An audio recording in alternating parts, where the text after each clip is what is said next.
How do you dream? Do you remember your dreams often? Or are you someone that feels like you never remember them? What are our dreams anyway? Meet Dr. Michael Lennox. He calls himself an ambassador to conscious embodiment. Once you know his background and feel his incredible and vibrant soul, you'll quickly realize the truth in this description. Michael is a renowned dream expert and astrologer. He also has his master's and doctorate in psychology. He's the author of several essential books on dreams, and he leads workshops and classes while also keeping a private practice with clients and students from around the world. His passion, experience, and extensive knowledge on dreams, astrology, and our psyche make him a frequent guest on many television shows and podcasts. We're honored to introduce you all to Michael. Hey! Happy Friday! Yes, happy fucking Friday.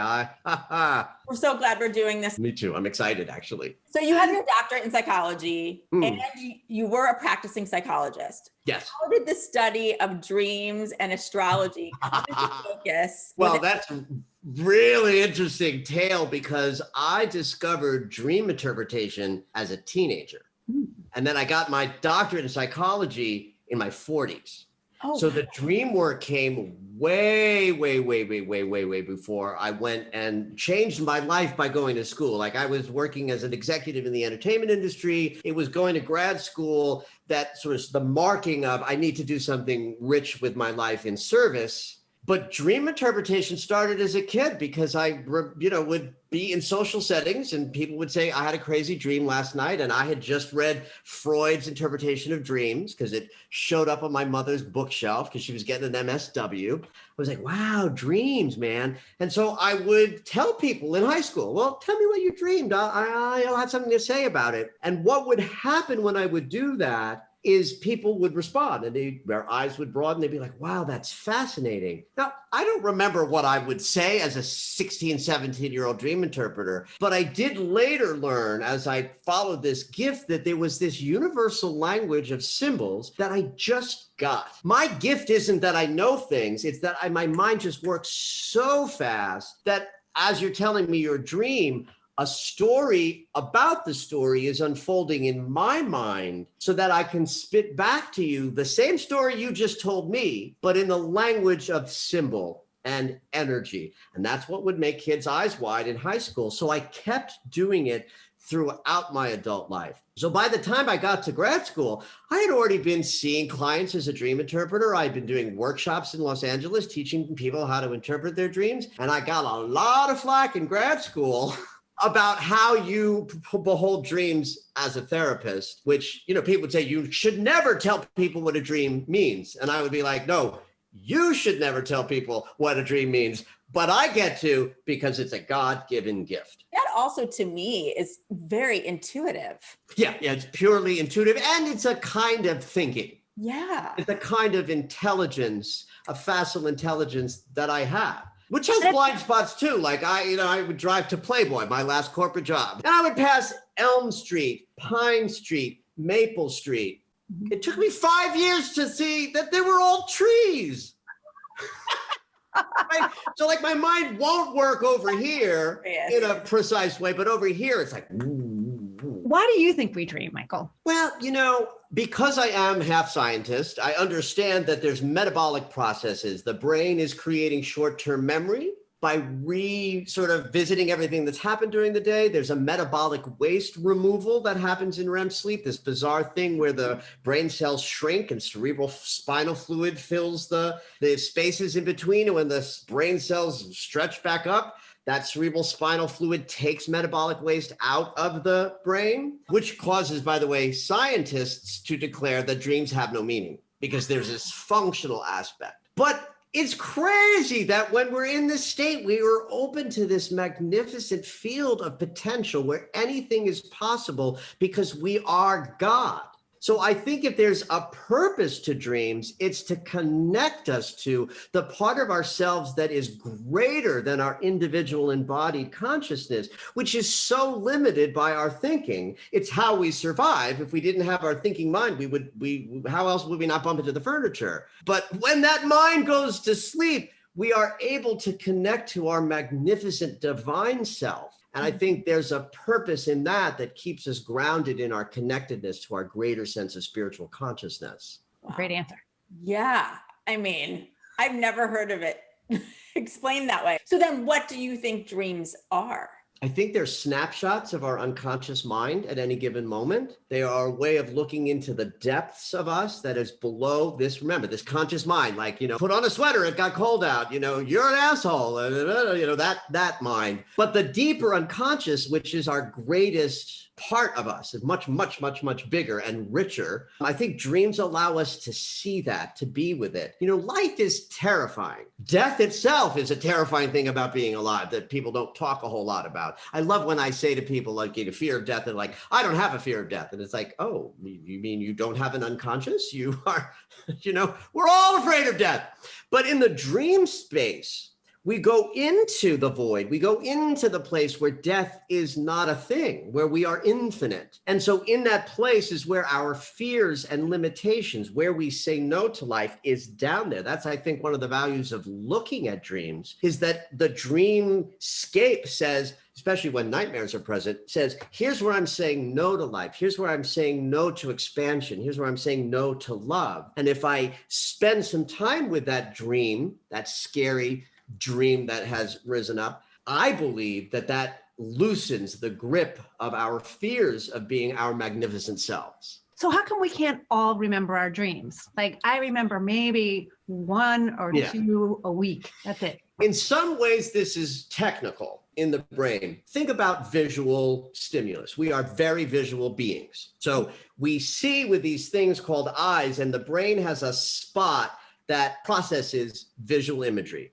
When we're in dreamland, that spot is quiet, and other parts of the brain are expressing, and we are in our inner brain vision seeing imagery. But then when we wake up, we open our eyes, and this part of the brain lights up way louder than the part that's been visually stimulated in the dream state. So it's like it just shuts the door. It slams the door shut. You can think of this outside of brain chemistry and just think you wake up and you get distracted. So some people are wired to have a looser window between that rousing wake experience and what was present in the unconscious. There are people who are wired to have less abruptness in the separation between sleeping consciousness and waking consciousness. And it is possible to increase it. I was just going to ask you.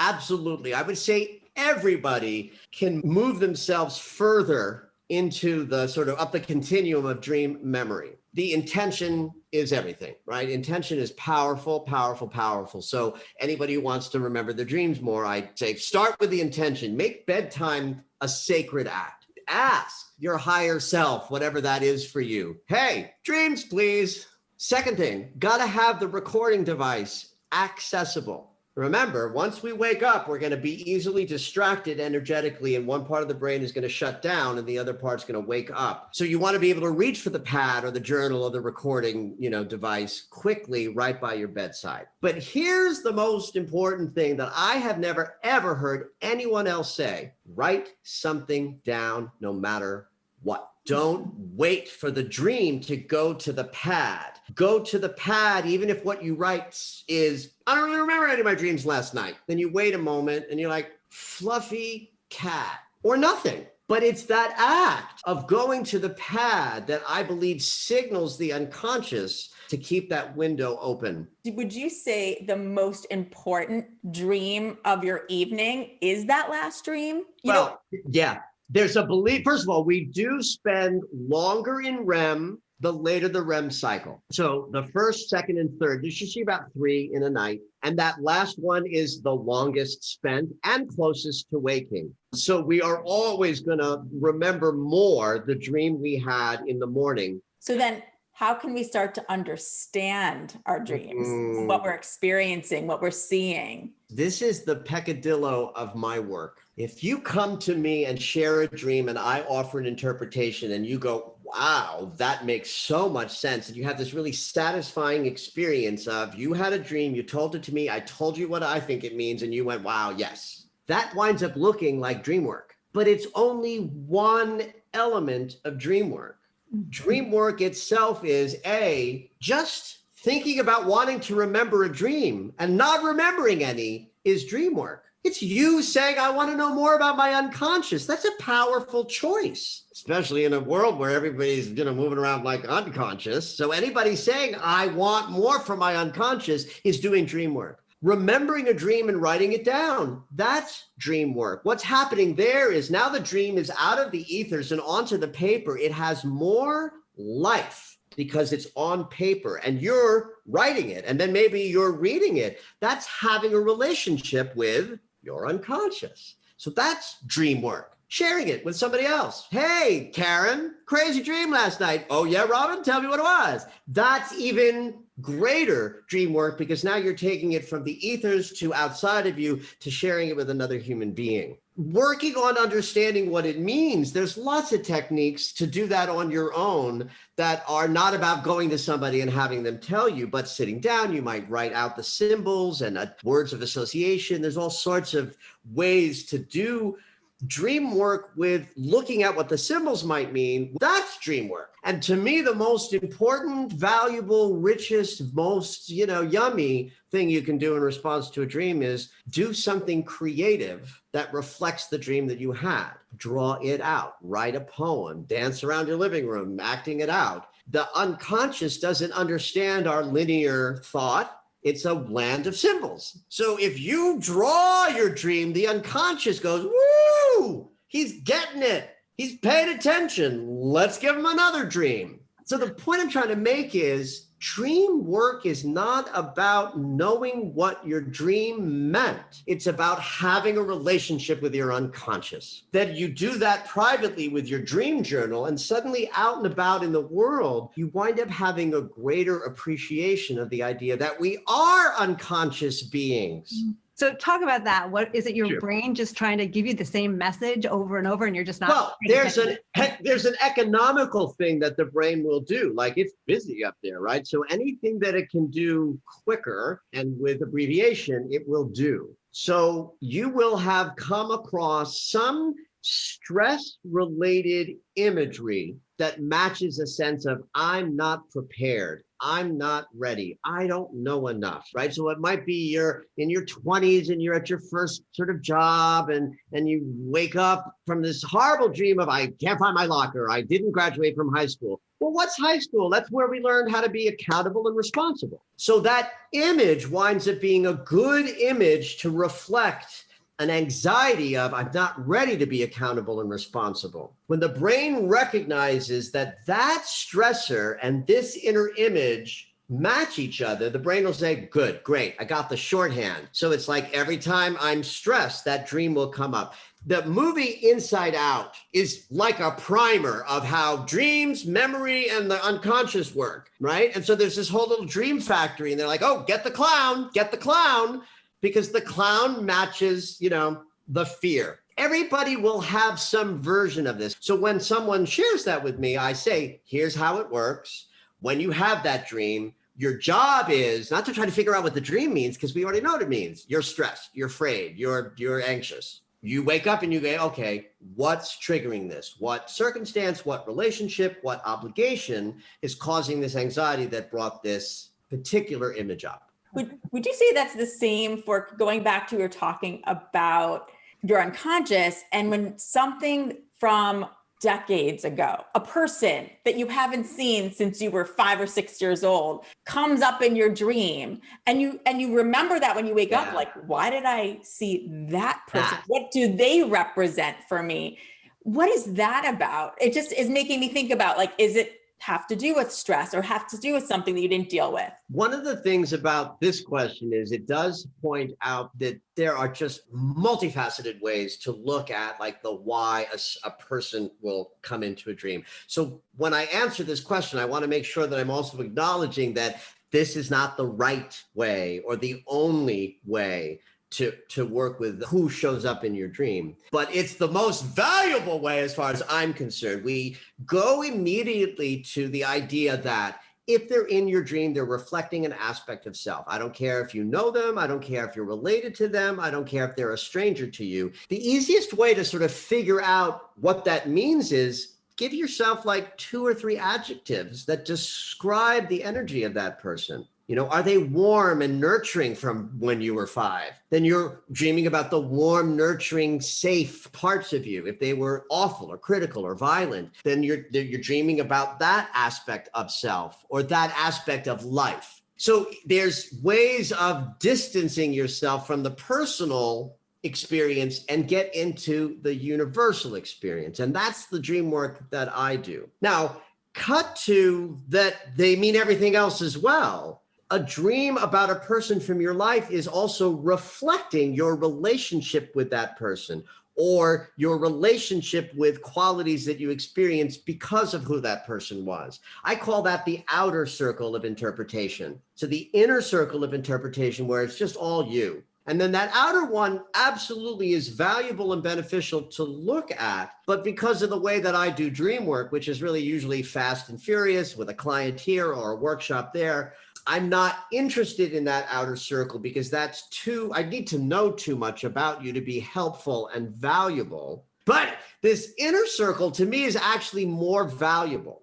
because it's just you with you thinking about who you are. And then the work that the dream might be reflecting is very easy to identify, as opposed to when the dream, you're looking at the dream meaning about the relationship itself.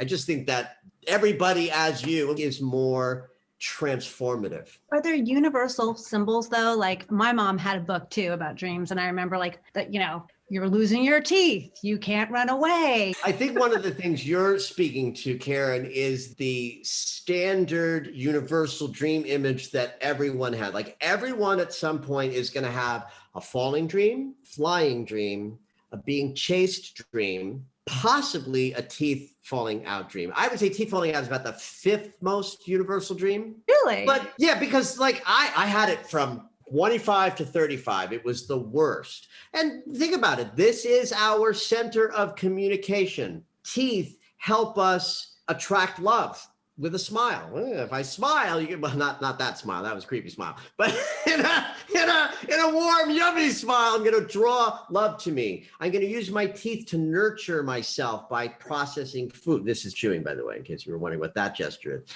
They also help protect ourselves. You can we don't do this as humans, really, but snarling is also a teeth thing. So this is such a powerful place of sovereignty and expressiveness. And so to have teeth falling out is to express insecurity, especially about the power of your voice. So falling, why do people have falling dreams? It's the one thing that can kill you out of the womb. It's the only fear that's like pre-installed is like loud noises and falling because we born into gravity. So the moment you take your first breath, falling is something that's built into the body as dangerous. So it's one of the most common frightening dreams. In the same vein, ipso facto, flying is in that top 5 because it's antithetical to falling. I even like to think of gravity pulling you down as like a symbol for shame. And so flying is to be free of those challenges of being in a body that look like shame and despair. So everybody is going to have at least some experience of one of those 5 major recurring dream symbols. And then the sort of other side of the answer to that question is back to the notion that for me, the truest, bestest universal meaning behind any symbol has got to connect to what it does. What's its use? What's its essence? What's its purpose? That will tell you how to behold its meaning. And that's something you don't need me for. You can just think. Going back to intention, how can we receive specific information or guidance from our dreams?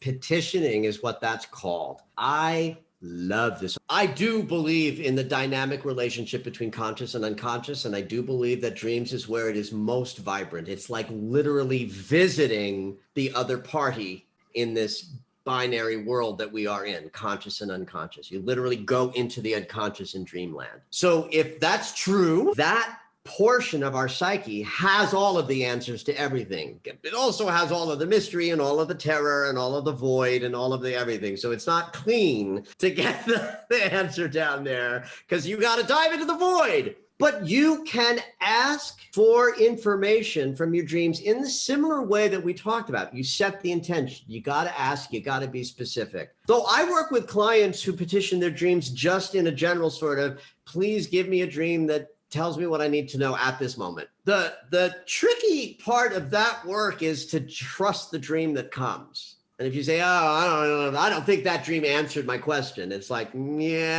that's a manipulation. This could yield great results. And again, this fixated need to cognitively understand what it means is not the point.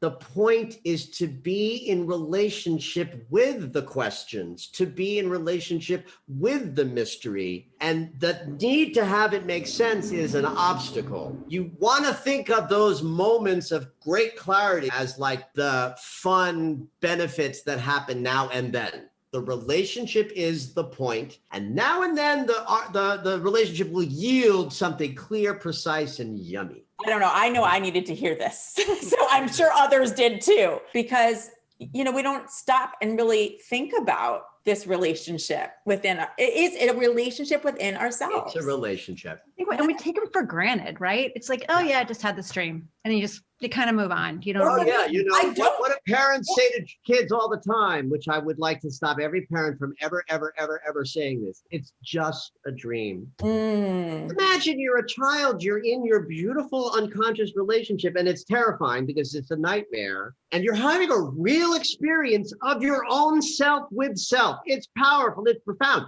Yes, it's scary, but it's a profound, intimate moment, self with self. And then the parent, who is God, comes in and says, oh, it's nothing. Granted, the parent is doing the right thing, they think, by saying, I got to comfort my child is scared. But the richer response would be to join them, to echo and mirror them, and to say, you've had a dream. You've had a dream that's scary. Oh, I'm so sorry you're scared. I'm here. You're safe. That doesn't dismiss then the rich, beautiful relationship that's natural and organic for us to have with our dreams. Well, which actually leads to our next question, which is about nightmares. What kind of insight do you have about nightmares? I believe that nightmares are the unconscious's way of making sure we're paying attention. This will sound like an oxymoron. In the unconscious, to reach up into the conscious mind with some information. The nightmare is like a guarantee that the waking consciousness will pay attention, right? So I don't know if that's true. How would I know if that's true? I'm just a bozo on the bus who's having dreams, right? But it makes some sense to me based on when I've watched not only myself, but others have powerful awarenesses or paradigm shifts or thoughts about life as a result of looking at a nightmare instead of, dismissing it. I behave as if I believe that a nightmare is because the unconscious wants you to pay attention. True or not, it certainly gets your attention, doesn't it? It does. And it seems you're like more likely to share about it with another person. Life is terrifying. We're all doing this job of saying, oh, I got this, I'm good, but it's freaking terrifying. Dreams and nightmares specifically allow that fear to have a voice. And without that, how would we wake up the next day and face the terrifying world if we didn't have some way of letting that fearful sensibility have its day? Well, I think, and if you start to look at it that way and realize that is your way of dealing, then maybe it's not reoccurring. So then you're not scared to go to sleep. You know what I mean? Yes. Because I've known people who have been afraid to go to sleep because of that. One of the things that I've seen over the years when people have been sort of stuck in a chronic nightmare narrative is that as soon as I introduced them to working with some of the imagery that was chronic and repeated, the dreams changed.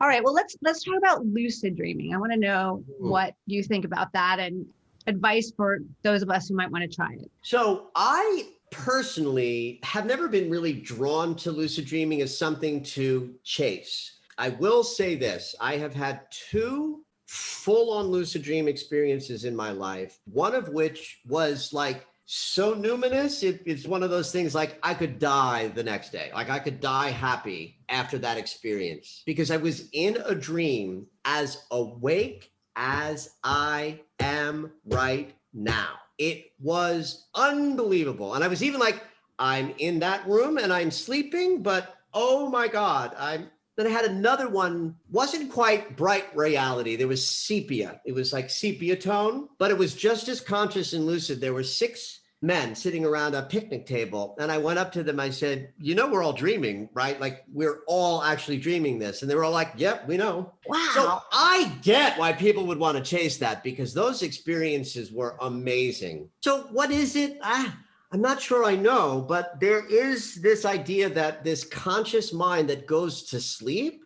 when we're dreaming somehow can wake up a little bit or become sort of dialed online. And that's lucidity. The lowest vibe of that would just be, oh, I'm dreaming. And then it just, I think, can raise up to the top of the experience that I've had twice, which is full on wakefulness inside of the dreamscape. I certainly believe that this speaks to the notion of the relationship between conscious mind and unconsciousness, that the unconscious really is the bigger part of us. Our soul resides in the unconscious, and the consciousness is just the tip of the iceberg. I'm talking about a relationship that goes both ways. And I'm sure there's brain chemistry that happens in there that causes the awareness to wake up a little bit. How did you get into that lucid dream state? Was it like just before you woke up? Were you meditating? I couldn't even answer the question. Like, I don't even know. It was just a regular dream inside of my sleeping experience that was like that. There was no thought about it or prep for it. I woke up and I was like, wow.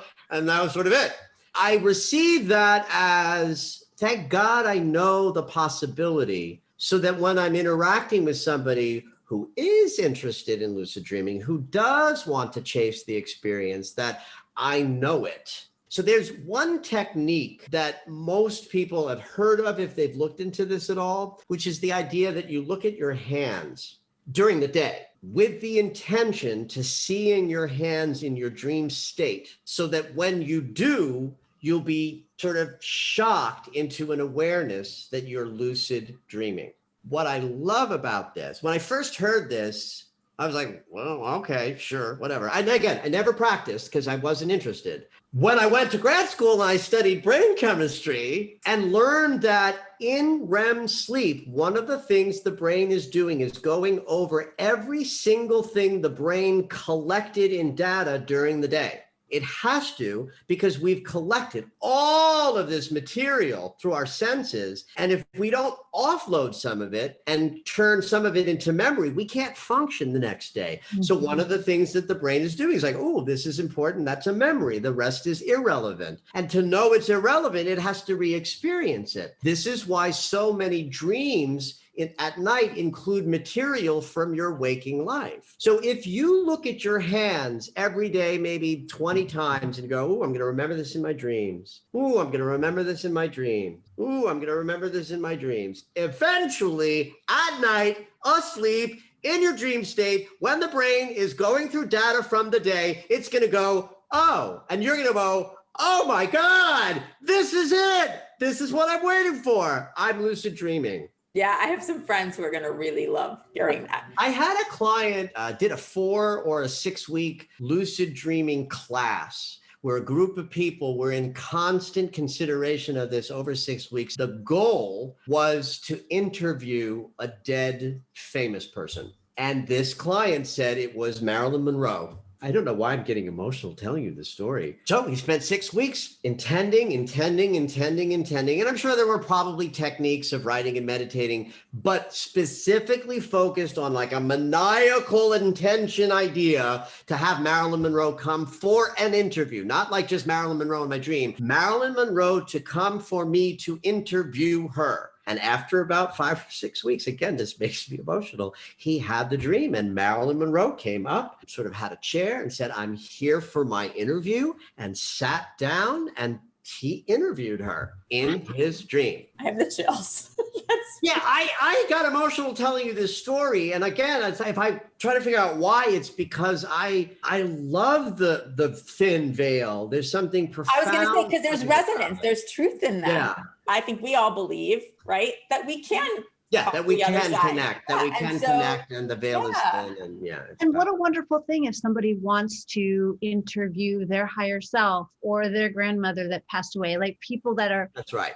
looking for specific guidance in their That's right. lives, right? That's right. It instills into them an idea that, I can, in fact, use my intention to have a higher, greater experience in my waking life. So Yes. it might be about what I want to have in my dreams, but you come out of that experience with a greater belief in the veils between worlds and the greater sort of trust of your own unconscious. I think there's value in doing the work that's way beyond the amusement park ride of remembering a lucid dream. Definitely. I think it gives hope. It gives Oh, honey, you nailed it. And boy, we need hope right now. Yeah, we do. Yeah. Well, I know this question came actually from somebody that knew we were doing this episode. And they asked, do you believe that dreams could be connected to deja vu? So what is deja vu? First of all, we got to start with that time is an illusion. Time is an illusion that and quantum physics knows this, right? So this isn't even woo-woo, that we are in an experience of linear time that we experience in a certain way, but that every moment exists infinitely. Deja vu is not that we've been there before, because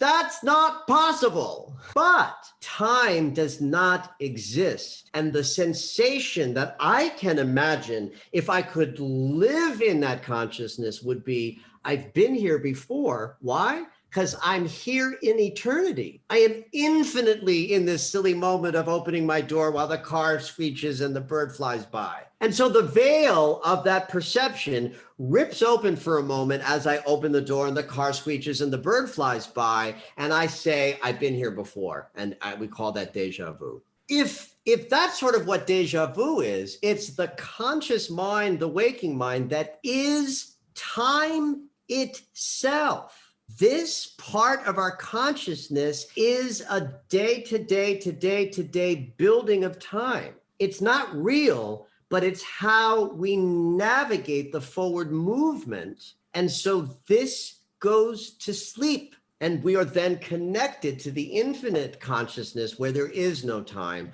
And so in that way, I could comfortably say dreams and deja vu are like cousins. Wow.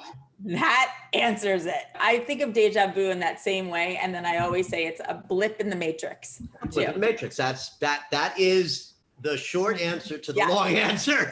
It's a blip in the matrix. All right, Robin, you have to ask this. I know what this is, because this comes because I have a 12-year-old daughter and all of her friends are talking about shifting reality. And it's this trend on TikTok. I don't know if you've heard of it. No. Okay. So Honey, I'm 57. What I see on listen, TikTok is you've what heard a old lot, people though. share on Facebook. My daughter and her friends, and I think for anyone listening that has a teenager, they're hearing this from their kids. My daughter will write out a script on what she wants to happen and what people are going to say in this altered state. And for her, let's say it's being in Hogwarts, having a dialogue with one of the characters in Harry Potter. And she will write the whole thing out. And then she listens to a meditation. I actually talked to a friend who is a neuropsychologist. And I asked him if I should be scared.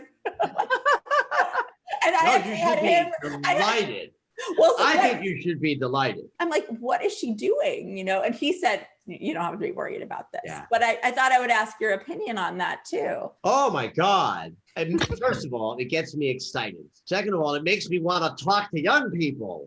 This is extraordinary. First of all, that idea, that's pure playing in the unconscious field. Yes. That is a sacred act. Yes. Maybe it's done in, cute teenage-like imagery, but the idea is I create my reality with my thoughts. We've been trying to teach this to humanity for about the last 100 years. Ernest Holmes came along and created Science of Mind about 100-something years ago and took what, threw out the things about Christianity that were dogma related and said, change your mind, change your life, change your thoughts, change your life. And then that, so Abraham Hicks is directly back to Ernest Holmes. There's no separation between that. So this is an acceleration and an extension of something that the human race has been working on for over a century in terms of expanding the power of the dynamic mind that creates reality. That tells me we're going to have peace for humanity one day.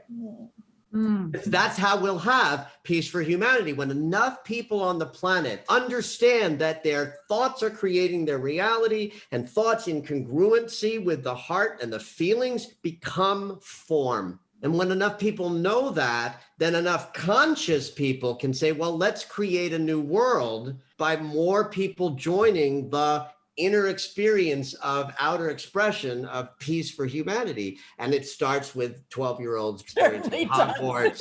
They haven't been untaught that can happen, right? So they do believe in the possibility. You know, also there's a thing about people in my generation that we are expanding consciousness from a very scientific understanding of it that emerged in the latter part of the 20th century. Your kids are growing up in a world where woo-woo is much more ubiquitous than it was when I was a kid. There was no woo-woo except outside in the fringes, where today it's just everywhere. Not only that, but Harry Potter itself as a new mythology. That's the new mythology. Well, one of them. We've got several.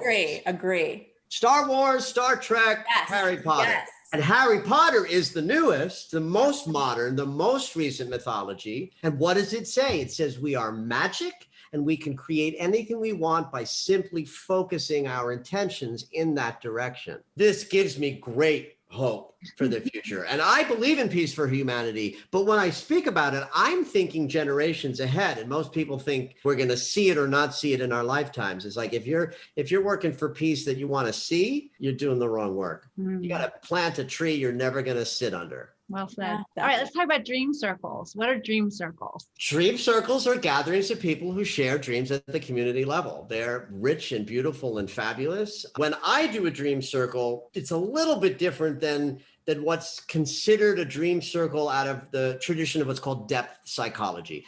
Depth psychology is sort of modern Jungian psychology. It's based in archetypes and mythologies and all of the things that are part of the collective consciousness. I do dream circles a little differently because I have this gift of interpreting dreams. Which I'm doing a lot digitally now. I do 2 a month right now. The circle gathers, everybody brings a dream. I work one-on-one with each dreamer for about 8 or so minutes. And I'm doing 2 things. I'm interpreting their dream for them as an experience to have some insight based on what they're bringing. But the more important and much richer experience is the collective dream. I call it like a tarot reading, where each dream that someone brings is like a card in the layout. So that while I'm working one-on-one, I'm like, well, this is about this and this and this and this and this. And for the group, it fits into this sort of group interpretation that winds up being valuable for everybody gathered, because that circle of consciousness is a one-time expression of souls gathered in by divine appointment. And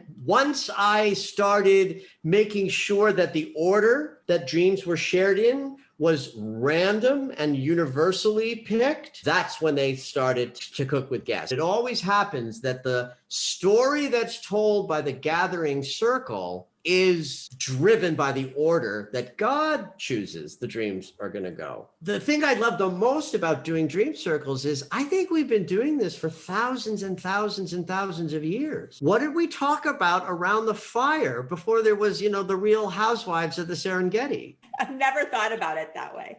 So what would we have talked about 10,000 years ago? You're so right. Our dream life. 2 things, the hunt and our dream. You're right. Animal medicine rises up from this. The idea of an afterlife rises up from this. A connectedness to spirit rises up from this. This is what I imagine was happening 10 and 20,000 years ago when we did start to gather around the fire and communicate with each other. What were we talking about and what did it lead to? It led to some extraordinary development of a connection to something greater. And so I think that's happening when I get 10 people together in my Zoom digital space. It may not be conscious, but I think unconsciously we're tapping into something fundamental that humans recognize as commonality and connection because we share this intimate space inside of which we're all dreaming the same things. Wow. Wow.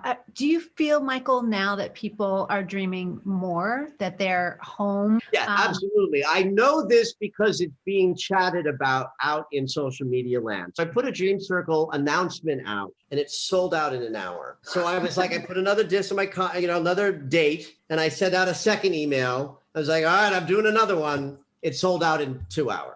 So I created it as a schedule, and it's now schedulable months in advance. And the idea that this year is the year that, because of shelter in place, people are turning within, people are dreaming more. Oh yeah, I know everybody who's listening right now wants to sign up because You're welcome to. Second Sunday, third Wednesday. Well, now we're going to turn to astrology, which is another one of your gifts. And I know I've been very polyamorous. You are. I am polyamorous. I love dreams and I love astrology. We talked about how you were really, in many ways, gifted with the interpretation of dreams. We didn't really talk about astrology and how that came into your life. So let's just start there for a second. Sure. Let me first say this. Astrology is interpreting symbols, planets, signs, houses, and angles. They each have a different meaning. So one of the reasons why I'm a good astrologer isn't like I'm so freaking, brilliant with astrology. It's that I know all of the meanings, and that facile fast mind doesn't have to wait to think about what I'm going to interpret and say. I just start talking and there it is. It's the channeling part of it. It is a channeling experience. I don't talk about it in that way, but I feel it as that.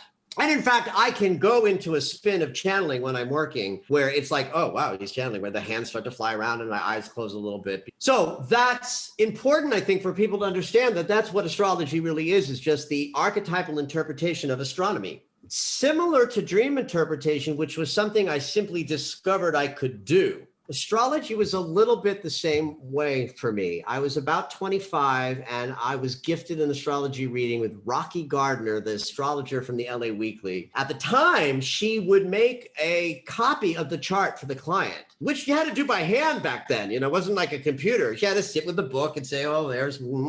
So I'm sitting here with the chart while she's giving me the reading. So I have a visual to look at. Now, when I was a kid, my mother was a feminist. And so as a result of being a feminist and a member of the National Organization of Women, I knew that circle with the cross below it was the sign for feminine. Turns out it's also the glyph for the planet Venus. I also knew that the circle with the arrow sticking up out of it was the sign for masculine. This I learned as a kid because of my mother. Turns out that's the glyph for Mars. So Rocky's like talking about stuff about Venus and Mars and other planets. And I'm looking and I'm like, oh, there it is. Oh, I get it. I was just getting it. It was like I was remembering something. Yeah. And so that was, 1987. Put it aside, cut to the 90s, I guess. The internet happened and astrology.com happened. And I started looking at the back ends of any site of astrology material that I could find. And Kelly Fox, who was the astrologer who started astrology.com, started a Astrology 101 section. I ate it up, and anything she had in it, I ate up. And then I connected to the astrologer that I had met a little bit later. Stephanie Azaria, astrologer who's out there, was my sort of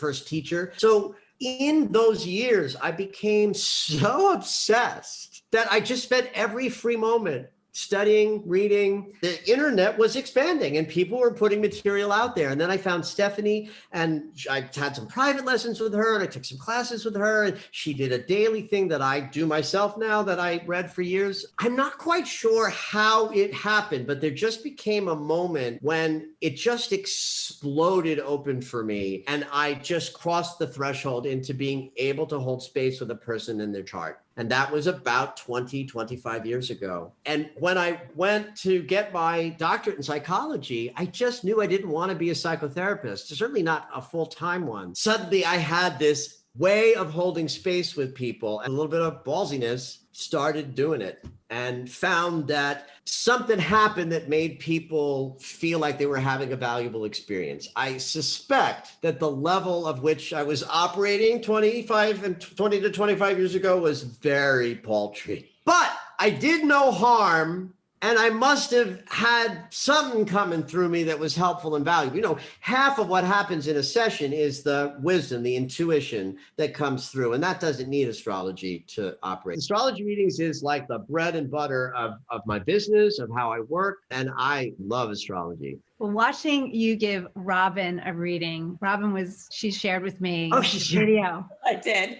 It was fantastic. You in action is first of all, so fun to watch, but it was so clear. You were following the points of the chart. Yeah. But the minute you and Robin connected, you were getting so much more information that you were given to her that was so on target. So you were taking the information, but you were clearly utilizing her and being sort of with her to pull that information and really bring it to life for her. Well, I mean, I know for me, I was in shock that you were able to pinpoint this specific day. And I'm going to have, it's a 10-minute piece that I'm going to have up on YouTube for anyone who wants to see it. Oh, sweet. What was incredible, it was part of within this 2-year period for me where I really changed my life. And so when I talked to you in 2019, I had already started making those changes. And right when we got on the Zoom call, you said, what happened in this year? And then what happened in this month? And I was so freaked out because you had no clue you would have no idea. Yeah. I knew the day for me that was most transformative in 2018 was a reading with my friend Lisa, who's a spiritual medium. And she helped illuminate things that had already started happening. And then definitely it was illuminating what would be happening. And you looked at that date and you were able to circle, like you were supposed to talk to a medium that day. And you know, you are intuitive too. Like it was all this stuff and you were able to actually show it. Yeah. And I think the validation that comes along with that gives me personally, and then I think can give others the motivation, right? That we are on this path. There is no question. Yep. Making no mistakes. I can't tell you how often when I say something like, oh my God, this is a shit show moment for you. And people go, oh, thank God. Right. Why? Because people think it's their fault. They think they're doing something wrong. It's like, no, you're just in a trough. You're not at a peak. You're in this. You're in some work. You're in some lessons. You're in some. And astrology, the precision is crazy. Like, I just love being able to say, bam, and then someone says yes. And then it triggers the conversation. It's not about me being magic. I don't, have the answer necessarily. But once we lock in to something important, my intuition takes over and the forthcomingness of the client takes over. It's not me. It's us. Well, that was clear. That was clear. And anyone who watches that, just even that specific piece can see that. And it's one of the experiences that I highlight from in my life in this 2-year period. So thank you.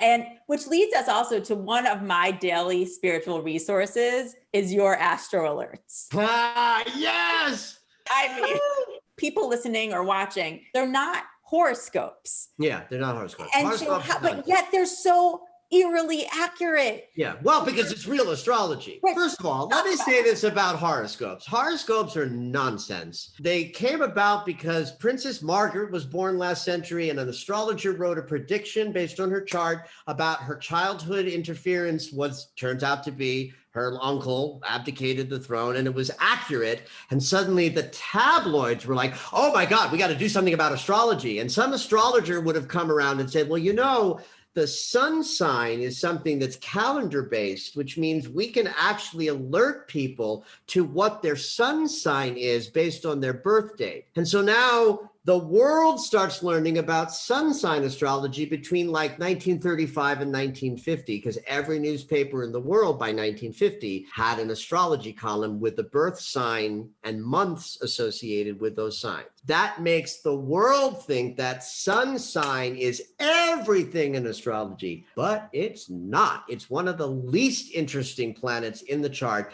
And I will spend very little time on transits that hit the sun in a session because it's just not that interesting. Now, synchronicity is one of the most powerful forces that consciousness has. The simultaneous rising up of unrelated experiences that seem powerfully related because of their simultaneity. You get a horoscope, you read it, it resonates. That is synchronicity. That is not astrology at all. And this other thing about Scorpios or Capricorns, when did it become a noun? Like if I say Scorpio, I'm thinking about the archetype of death and rebirth and change and transformation, not Marcy, who's a bitch, and not Frank, who's secretive and awful.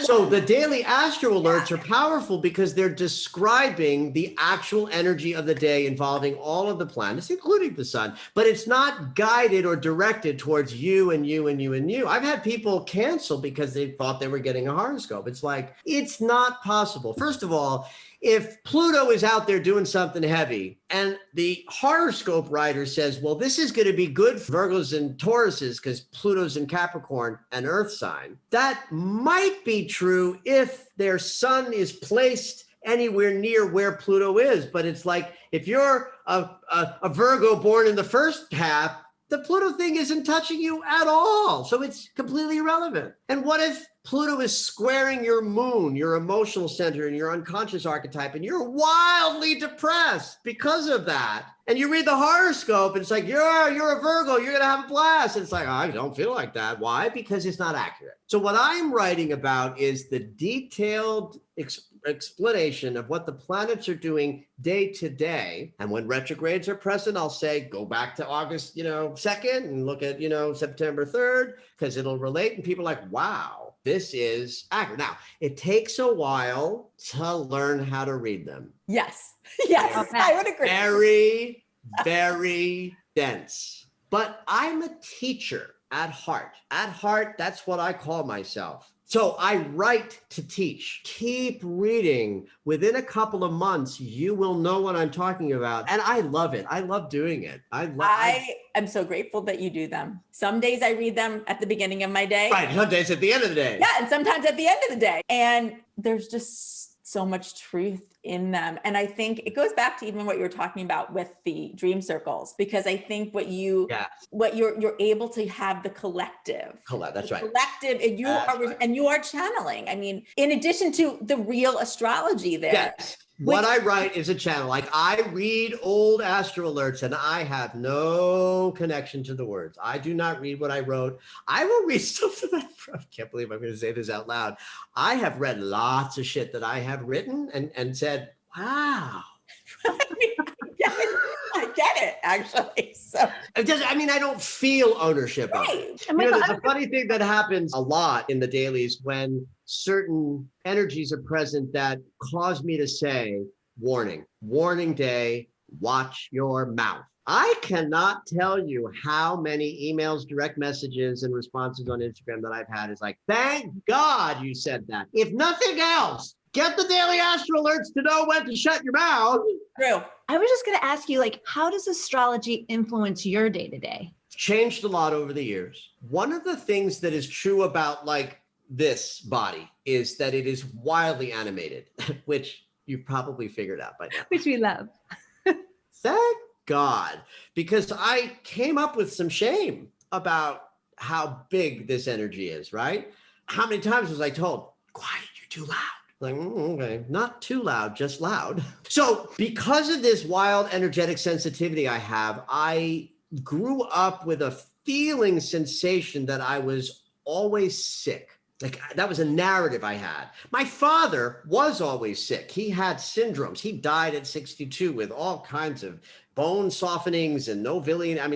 So I had this I feel sick all the time, and Dad was sick all the time. I'm sick all the time. It was a real struggle until I discovered astrology. And then I began to see, I feel this way when the energy is intense on my chart. And the moment the energy of intensity drops away, I feel differently. I'm not sick all the time. I'm just highly sensitive to energy. What I began to recognize is that you're not all sensitive like I am. You're not all going to feel it physically. But what I'm experiencing as, I'm sick all the time, that's universal. Meaning people make shit up about what they're experiencing from their trauma, from their fears, from what they were told, from their dogma, right? And astrology allows a universal sensibility that, oh, the stories I'm making up are just my mind talking to me. My body knows what's true. And my body is just responding to this big energy, and then it'll pass. I used to want to like predict with astrology, but I remember when I was, I had this TV show thing that happened in my life, and it's a long, frustrating process. And part of what goes on when you're in such a process is you're like desperate for the phone to ring, right? For months. Like, when's the green light call gonna come? And so one Friday afternoon, there was a transit on my chart that was about communication and career. And I was like, oh, the call's gonna come on Friday. The call's gonna come on Friday. The call's gonna come. I'm like waiting and waiting and waiting. Friday comes, the call doesn't come. But my neighbor knocks on my back door and she says, I want a date with this guy. And I told him about your TV show. He's really excited to meet you. Could you come out and meet him and talk about the television show? Communication about my career. Wow. That was a seminal moment for me of like, oh, the value is not to chase the prediction. The value is to know how to be with the energy that's coming. That evolved over time to now, I gotta say, I don't look at my chart much, but I know when I need to. That's really key. That's helpful for people. I like that, not chasing it. Yeah. You and I are the same, Michael. I didn't have a lot of this as a young person either. There weren't a lot of resources out there for those of us who are super interested in it. But now there are so many. Now there's so and many. It's everywhere. It's right? everywhere. Pluto, the destruction planet, has been in Capricorn since 2007 and 8. By the way, that's when the markets fell. Pluto, the planet of death, moved into the sign that invented markets, and they fell. That was an astrologer's wet dream. Totally. So Pluto will move into Aquarius in a couple of years and spend about a decade and a half to 2 decades in Aquarius. What I believe about the next couple of decades is Pluto in Capricorn is helping create enormous numbers of movements. Look at it. Look what happened this year. Oh my God, we could not have had all of the movements that are rising up with all of the destruction that created them.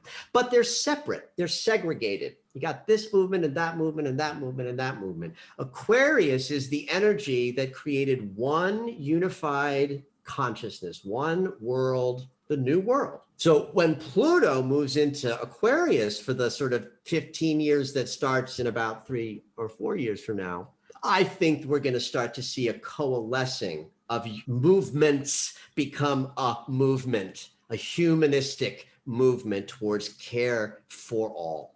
I agree. Really believe that. I hope so. I believe it too. Well, look at this year. This year has been a shit show, and yet so many marvelous things are rising up out of that. So remember that.